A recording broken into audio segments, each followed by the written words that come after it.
Greetings, friends and subscribers. And welcome to another year of beer video. Today's going to be a special one because we're at Dogfish Head Brewings and Eats in Reheboth Beach, Delaware. So we're going to be doing a beer flight, a custom beer flight of selections of their menu. All right, let's drink. So we have this beer flight down here, which we're going to talk about real quick. So the first one up, Julia, is what? I remember my first check-in.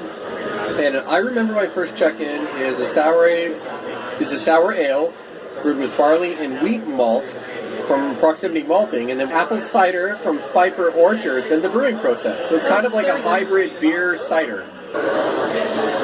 Next one up is Mildly darkly.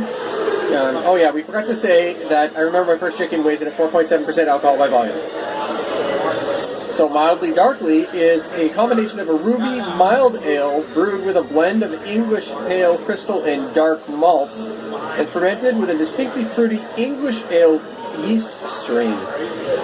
So it's got a bunch of fruit notes in it, like what, Julia?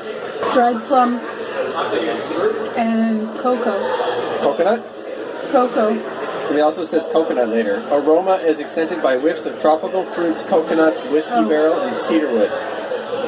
And it weighs in at 6% alcohol by volume. Then our third beer is Campfire Amplifier, inspired by cold nights around the campfire. This milk stout is brewed with marshmallows, graham crackers, cocoa nibs, cinnamon, Madagascar vanilla beans, and smoked malt. So basically, s'mores in a beer. And finally... Oh, it's also a 6.5. Yeah, 6.5% alcohol by volume. And finally, we have Costumes and Karaoke, which is what, Julia? An imperial cream ale brewed with cardamom, cinnamon, ginger, oats, star anise, turmeric, and vanilla beans. It weighs in at 8%. Yeah, so it's actually the strongest of the four. So with all that being said, we're going to start with the first beer on the tasting thing, which is a what? I remember my first check-in. All right, so Julia's going to give it a smell. It smells really light. Yeah, it smells light and beery. Yeah, I didn't get a good nose on it, but I'm sure I will in a second. Yeah. I think this one's the one that Julia is going to potentially like the most. But we'll see. Yeah, I like that one. It is very light and crisp. Not too bitter or anything like that. It's actually really nice. Oh yeah, I like it. I like the sourness, the tardiness. It's reminiscent of like a light lemonade almost. Yeah, I will like this one. Yeah. I will probably like only this one. Perfect. But I will drink this one. The other ones we all went with flavor profiles at least that have things in them that Julia likes. So Mildly darkly. Yeah, so we're going to shift the menu over so we can refer back to it again. My arm is getting really heavy. No doubt. Yeah, so Julia gave it a spell. Mildly Darkly is a combination of English ales, ruby ale. I don't get a lot off the nose at all. I need one of those. Yeah, it's not. Those rigs. Yeah. It's not strong smelling in comparison to other stouts and IPAs that we've had. Yeah. So that's good. It's good because it's actually considered a mild ale. So it shouldn't be an overly... It's got a strong taste in it that you don't like. Oh, that's nasty. It's got a very strong bitter taste to it.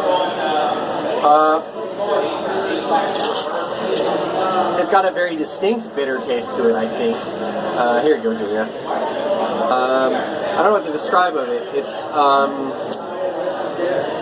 I don't think it's that bad. I'm not sure I get the other stuff. Maybe the whiskey barrel cedar they were talking about, those wood notes. Maybe. Yeah, I'm trying to look at what the thingies are. Yeah, I can see the wood notes on it. Could be the cocoa too. Yeah, it's not terrible to me, but I can see why Julia wouldn't like it. It's not as bitter as like a high IPA or high IBU IPA or anything. Okay. So next one up is the Campfire Amplifier, which is basically a s'mores. What style of beer is this one? This is a milk stout. So stouts are not always Julia's strong point. I don't think she's absolutely hated every stout, but Look how dark that is. she's generally said, that's not for me. Ooh. But this one, since it's like s'mores, might be okay. Wait for the smell first. What for a taste first? The smell first. Smell. You're like, unusual. There's some smells here. There's no smells at all in this Let me one. smell it. Yeah, she's right. It kind of, there's no not a lot smell. on the nose at all. There's no odor to it at all. We'll give it a sip.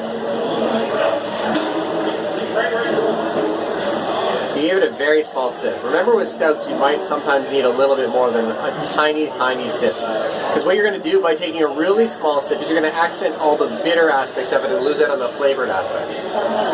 It's like really, really dark chocolate with some of the vanilla I can get off it. I think I get the graham cracker. Yeah. It's not as bitter as the other stouts we've tried, I don't think. It's not as bitter, but it's still bitter. It's still not for me. Okay. So we're moving on last to which one, Julia? Costumes and Karaoke. Costumes and Karaoke. So this is an Imperial Cream Ale with cardamom, cinnamon, ginger, oats, star anise, turmeric, and vanilla in it.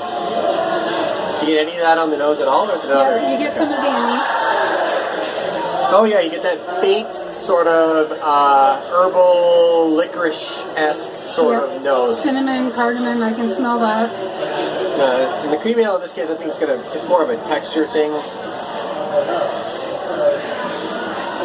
You're like not sure, but you didn't make. It's not as bitter as some of the other stouts, It's definitely sweeter. but there is a flavor there that's not a happy flavor for me. Yeah, it's got a sweet herbaceous flavor, and I think it's just a combination of all the additives. So the good news is Julia's got 1 out of 4 beers that she liked based on the flavor taste, and we got to try a bunch of different beers at Dogfish Head Brewing and Eats in Reheboth Beach, Delaware. Thanks for liking, commenting, and subscribing. And as always, Thanks for drinking with us.